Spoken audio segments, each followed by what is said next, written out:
has a long queue waiting for it.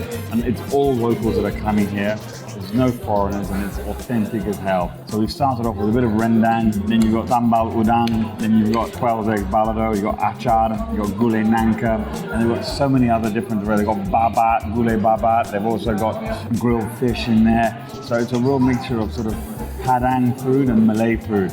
Almost like food coming from Sambal Negara, which is very close community with Sumatra and some of the Padang and Minangkabau people. And you can see how this melting pot in Gaylands, you know, we've gone from sort of Chinese to Malay to Indian. It's got a great selection of food, so you've definitely got to come here and check it out. Of course, this rendang is probably a little bit different to our Indonesian rendang, which is a bit darker in color and red. This is normally Malay rendang isn't as spicy. Still good. Still think Indonesia's better. You have your balado, eggs, sweet, fragrant, sambal udang here. So again, basically like a sambal terasi, to be honest, in here. With onions,